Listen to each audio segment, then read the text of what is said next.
the Wow. creator of the Super League and Vintage Super League free champion, and you're moving on, sir. Thank you. Wow, that feels good. I guess you know how this feels. You got to win the first one of these. Feels pretty awesome. Not gonna lie. So talk about what you experienced there. Well, first of all, what are you feeling?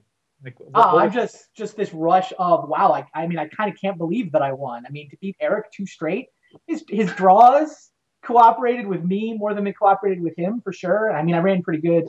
I mean, stitching together the Pyromancer on the last turn, it was just like everything just kept coming up perfect and coming up perfect. I'm like, I've got to slog through Jace and Mentor, and got my notes where I'm like, okay, this is gonna happen, this is gonna happen. And I about halfway through that last game, I didn't think I was gonna win it, but ran pretty hot there at the end. and Cabal Therapy was that your MVP or was it Lightning Bolt? I mean, Lightning Bolt earned its spot in the deck for sure. Lightning Bolt came up clutch a couple of times. That was nice. I mean, part of the reason I left them in after sideboarding was to kill a Jace. So I mean, that kind of, I mean, obviously I'm Right. not down a cardinal, but I mean, it's Jace. You have to kill Jace, and it can kill a factory in a pinch. So yeah, I felt pretty good about just having 2-3 Lightning Bolts in my deck. Yeah. So did you sideboard out? What did you sideboard out for the Dreadonites? And did you sideboard in Dreadonite the last match? In the last match, I only sideboarded in the one because it just didn't feel like the game was revolving around Mentor. So I brought in one of the two. What? I brought in. I remember to bring in the Mountain in the second match. God, I forgot to bring in the Mountain in the first match. That was embarrassing. And then it was like it's exactly the Wasteland. I should go basic, and I just can't because I'm an idiot. Pyroblast is the only actually good card. Like Mountain's good. I brought in Pyroblast, Mountain, and then in the second game I brought in one Dreadonite. So I don't know what you think. What did you sideboard out? What did you sideboard I out? Force of Wills. I caught one or two Force of Wills in this matchup because he's not Wow. combo me out. It's not like he's going to Yeah. go, blah, you must have a counterspell right now or the game is over. It's much more of a grindy match, right? It's attrition based. I want to be snapcastering and cabal therapying, and I just want to play this incremental card advantage game. So I don't want to pitch two cards to counter one thing. So I shaved two Force of Wills when I had the two Dreadonites. I shaved one Force of Will when I had the one Dreadonite. I took out Dak. Dak just didn't feel like he was super relevant to the matchup. I mean, he's good if I can stick him, but it just felt like I wanted to be a little leaner than that. And I took out one Lightning Bolt, so I had two Lightning Bolts. One more quick question for you. What do you think of that Cabal Therapy at the beginning of the last game? Well, I mean, how do you even decide what to take there? What was your thought process? Which part? At the beginning of the last game, I think you saw Brainstorm, Spell Pierce, and it might have been the first game in the second match, but you Cabal Therapied on turn one. Yeah. I think you probed, and you saw like 4 legitimate targets there. Oh, yeah. And you decided to take Force. Wondering what you thought of that and what you were thinking. I thought that his draw... So he was short-colored mana, right? He couldn't actually really play the game. And so I felt like if he doesn't draw into colored mana, the only card that even interacts with me right now is the Force of Will. That was my thinking. Right. Like, I just told you, I don't think Force of Will is great in the matchup. So part of me wanted to leave the Force of Will in his hand so he can 2-for-1 himself. But then I'm like, no, I really want to stick a Pyromancer while he's kind of scuffling for colored mana sources. So I felt like it was the only card that could interact with me on the very next turn. Cruz was the other card. Did I miss a turn where I was supposed to therapy Cruz? Yes. Yeah. Yeah, I just missed a turn where I could therapy Cruz, right? It occurred to me the next turn. I'm like, why? Yeah, I mean, it worked out. But I mean, that was no subtle plan. There was a 1-turn window where I was supposed to therapy the Cruz, and I just missed it. Until it's interesting also, were you afraid of Supreme Verdict at any point? I mean, I was aware that it existed, but he was having such colored mana problems that I'm like, I mean, what am I going to do? Like, I cannot commit a second Pyromancer to the board. The game where I committed the second Pyromancer to the board, he had so little mana that it felt like he couldn't possibly stitch together the 4 mana he needed to get to Supreme Verdict. And then, I mean, you're going to play one Pyromancer and then just go as wide as you can. And I was aware of it. I mean, did he bring them in? He probably brought them in. We didn't see any, but we were speculating how many he might have brought in. But it's interesting that therapy deals with that quite nicely. True. That's the only card that really can.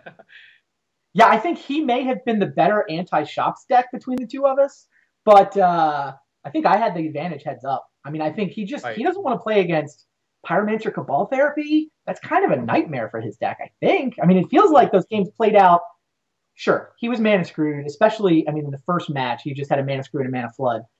Average those 2 draws out, it's probably a totally different game. But I feel like my deck presents him with threats quickly enough that I can disrupt him before he can kind of ice the game with a standstill.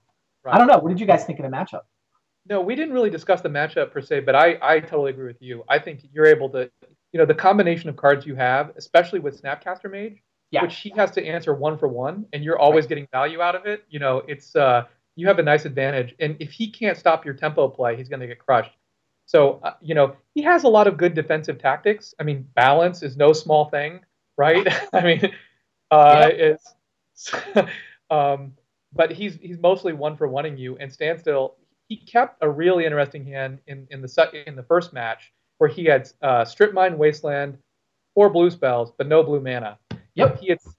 If he had seen, you just capitalized just as your deck would. But if he had seen that Sapphire a couple turns earlier, it would have been a match. Lots of interesting plays. I mean, we were talking about Cabal Therapy a lot. That's got to be one of the most skill-intensive cards in the entire game of Magic. Yeah, it's fun. And It's you just a have fun card to play with. I didn't play it perfectly. Like I said, I missed a turn here, and last week I made a wrong call last week. I was one of those where I was going back listening to Luis do the commentary, and it was like last week I had all those pulverized games that I was really proud of, and listening to that, people were like, "What is he doing? What is he doing?" Oh wow, this works out great. I'm like, yeah, pulverized is awesome. But there was a Cabal Therapy where I had a choice between a Gush and a Force of Will, and I should have named Gush, and I named Force of Will, and I yeah, card's super skill intensive, and I'm not perfect, but and it was good. all the black cards introduced a lot of decision trees. At one point, you had the choice of whether to flashback to therapy, and hit either the Spell Pierce or I think the Brainstorm, and you also had Demonic Tutor that turn. And Yep. so we were rampantly speculating what you were going to Demonic Tutor for. What did you Uh, guys expect me to tutor for? well, one of the plays that I came up with was Therapy, the Spell Pierce, and Yeah. DT for Misstep, and hit the Brainstorm because he invests the blue mana in the Brainstorm. You misstep it, you generate a token, and I think he's at 1 life the next turn. Yeah, well, So a lightning bolt was on my short list, by the way. yeah, Like the lightning bolt was absolutely on the short list because I felt like, I mean, it was one of those where the way his mana worked out, I thought he was going to play Crucible. He could play Crucible and leave up enough mana to activate the factory. But if he right, does that, but if he activates the factory, then he can't spell pierce. right, So maybe he doesn't play Crucible. But I felt like he couldn't do everything he wanted to do. And right, like if I can Alpha Strike him and just bolt him, like if I'd had one more mana to pay for spell pierce, yeah, like bolt would have been an easy get. right. I almost got it anyway, but I just figured like this Gush, it No, makes a token, so it's like a third of a lightning bolt anyway if I right. just Alpha Strike. And No, you got Demonic Tutor for Gush is rarely going to be just a horrible play, right? I mean, it's just Gush is just so good. The interesting thing was, Time Walk is also just game over, but he has it the was on spell. the list. Yeah, The spell pierce screws it up though, but like yeah, I felt like if I could resolve a time walk, I could just resolve a lightning bolt and just brand right. him. No, that makes sense.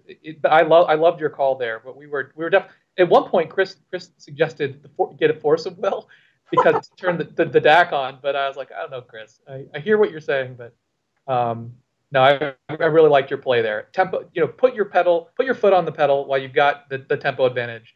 Yeah, He has really limited number of outs there. The balance or the Supreme Verdict at that point. Actually, I don't think Supreme Verdict is now because that was he game didn't one. have the mana. Balance would have been an out. I may not have been thinking as I wasn't actually thinking about balance, but that's his best draw. Yeah, he actually had one more mana in his hand. Wait, Supreme Verdict costs blue, white, blue, white one. Yeah, it's 3 colored mana, which he didn't Okay, have. no, you're right. Blue, Yeah, white. he only had two. He had 2 color because he had the fetch land in his Oh, hand. yeah. But also these games that you played today, you really string together these probes and these Yeah. these therapies. Just at one point, I think you probed into a probe into a land or something. Might have even been. I was certainly went fishing for that. I mean, I was preordaining and leaving probe on top because like I'd rather pay 2 life and generate a 1/1 than and then draw the next card, right? Then push it with preordain. So I did that a couple of times, I think. There was another interesting play that Chris raised was I think the beginning of the last game when your hand had 2 pyromancers and Mm-hmm. you had 3 blue spells. There was a question as to whether you should have played the probe there because you would have been Oh, able right.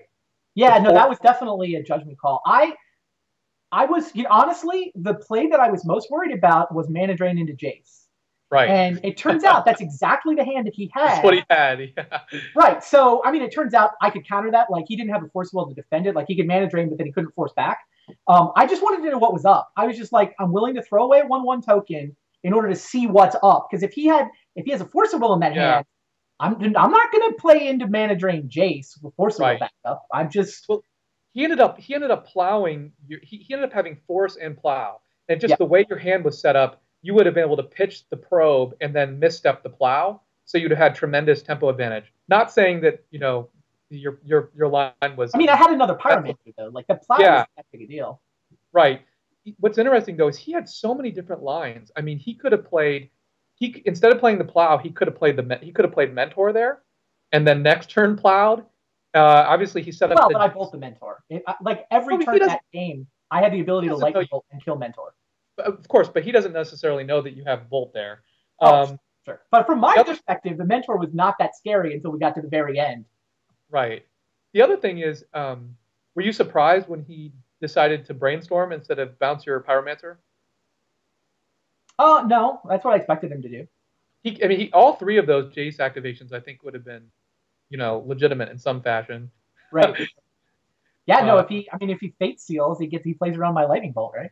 Right. Yeah, and you have to attack with all three tokens to take out the Jace. Really interesting match. I think you're going to have a lot of fun going back and watching those matches and seeing all your different options. Your deck, I think if there's a title for it, it's called the Decision Tree. Good times. Yeah, no, if you want to make decisions, play decision intensive vintage. This is definitely one. Sometimes they go turn 1 Chalice on 0, Chalice on 1, turn 2 Chalice on 3. God, that was the most frustrating game. Pikula did that to me in game 1. Were you watching that one? Yeah, I caught some of it. That was incredible. He could have played turn 1 Chalice at 1 and Lodestone Golem, but he decided not to do that, I think. Yeah, no, he has to play Chalice 1, but I think Chalice 0 might be better there than Golem. Because he can play Golem. You're right. He went turn 2 Golem and then turn 3 Chalice on 3, just right. before I could play my Dak Faden. Right. he had two Chalice 0. I'm like, okay, it's annoying, but it's card for card. But I hate that card. The Chalice 1. He had Mox, Soul Ring, and Shop, so he could have played Chalice for 1 and Golem. Yeah. Well, maybe that's better. I don't know. The way he played the game worked out beautifully. Like the fact that he could Chalice 3 to ice my Dak Faden. I actually thought I was going to win that game. There's no resistor. There's just this beautiful, delicious Wormcoil engine sitting out there that I can steal on turn 3. It's like, Chalice, I could beat Chalice 0, Chalice 1. This is going to be a great story. The Chalice 3 comes down, and it was on the stack for a little while because I was taking a lap of the house.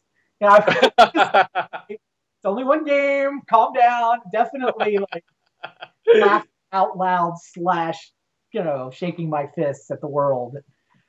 Came back and won the last 2, so it worked out. Wow. It's sad that another season is in the books. It was too short, but it was very entertaining. Yeah, it was too short. I do want to let people know, by the way, that the plan right now for Vintage Super League specifically is to come back as soon as the Super League Championships is over. So we announced the Standard Super League crew that's going to be taking over Tuesday nights in a couple of weeks. We've got 3 of our Vintage guys already queued for the Super League Championships, which is going to be happening. So that's October, November, basically right after Battle for Zendikar comes out. We'll be playing that Super League Championships. And then as soon as it's done, then the real format comes back. Am I allowed to say that, the real format? You're allowed to say that here. You're allowed to say that here. All right. You won't get any quarrel with me. But you're not doing full-time commentary duty because you're going to be playing in this. So I'm sure folks are going to be looking forward to seeing what you come up with, and I'm looking forward as well. Yeah, that standard should be awesome. I guess I'll probably see you at Eternal Weekend here in a couple of weeks, right? Definitely. You're going to be playing, competing, or casting? I'm doing commentary at Eternal Weekend. So yeah, I'm doing the Legacy Champs and the Vintage Champs, and then I'll do some playing on Friday. We may all right. We may have some 93, 94 Magic to play at a certain off-site side event on Friday. I've been building some decks for that too. Super excited for that. Can't wait to play you with that.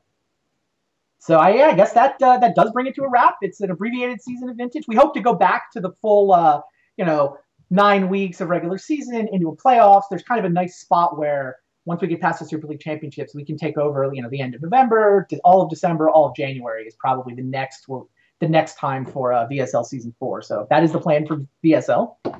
This was nice actually because it gave people, with no relegation, it gave people an opportunity to play some different decks and experiment. And I think we had a really nice mixture this time. And I'm really I also really like the format. I mean, not that I like the 3 weeks part of it, but right. I like this sort of dramatic narrative of the double elimination, right? The 3 weeks of double elim felt pretty good to me in terms of, okay, everybody plays, nobody's eliminated, and you start knocking people out, then you play the finals. That felt like a pretty good way to spend 3 weeks. I don't know. I'm certainly curious if anybody out there in the chat has any feedback. Given that we only kind of had the channel for 3 weeks, I felt really good about the double elim. Well, I've told you this in private, but I might as well say it now that I think, the format that you came up with for the Vintage Super League, the season 1, was just genius. I mean, it worked out so well, that there's the infinite permutations and variety of options out of all of them. The format you came up with just worked perfect. But, there's this I think gives you a lot to consider and more options to play with down the line. I suspect what we'll do is we'll do the double elim 3 week thing for the play-in. Because we still got to figure out our 10th player, right? We got some guys that are eager to try to break into the league. So maybe we'll let them play for 3 weeks, get the whole double elim, have a loss to give, and then we come back and do the round robin. That's our mantra here has always been more magic. More magic. Love it. Yeah. So that's going to do it for Vintage Super League. Come back. We're off next week for the Pro Tour. We're off 1 week after that, but after the 2 off weeks, we'll be back with Standard Super League Season 2. Hopefully you guys have seen the crew. If not, I've already posted it to my Twitter account. I may have had some downtime during the Martell match and managed to get that up. Thanks for watching, guys. We'll be back in a couple of weeks, and we'll be back